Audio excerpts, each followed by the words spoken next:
ক্ষতিগ্রস্ত কৃষকদের জন্য আর্থিক সহায়তার পাশাপাশি খাদ্য সহায়তাও দেওয়া হবে বলে জানিয়েছেন দুর্যোগ ব্যবস্থাপনা ও ত্রাণমন্ত্রী আসাদুল হাবিব দুলু।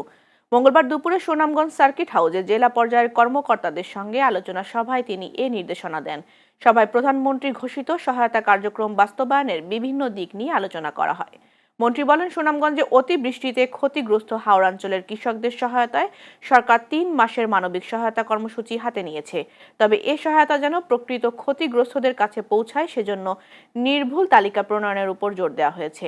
সিলেট বিভাগের ভারপ্রাপ্ত বিভাগীয় কমিশনার আশরাফুর রহমানের সভাপতিত্বে সভায় উপস্থিত ছিলেন কৃষিমন্ত্রী মোহাম্মদ আমিনুর রশিদ, প্রধানমন্ত্রীর অর্থ ও পরিকল্পনা বিষয়ক উপদেষ্টা রাশেদ আল মাহমুদ তিতুমির ও প্রধানমন্ত্রীর মুখ্য সচিব এবিএম আব্দুস সাত্তার সহ অন্যান্যরা।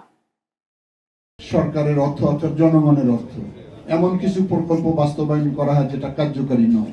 কেন এটা হবে? আমি জানি সুনামগঞ্জ এক ফসলি অঞ্চল, শুধু বড় মৌসুমটা হয়, এটা দিয়ে সারা বছর চলে। তারা সেটা যাতে ক্ষতিগ্রস্ত না হয় এবং জনগণের টাকা যাতে আর এভাবে হাওরের যে সমস্যা, এই পানিকে কিভাবে কোথায় কোন দিক দিয়ে ড্রেনেজ করলে পরে পানি সরে যাবে, ফসলের ক্ষতি হবে না, আমার মনে হয় অনেক সফিস্টিকেটেড এই লাইনের ইঞ্জিনিয়ার।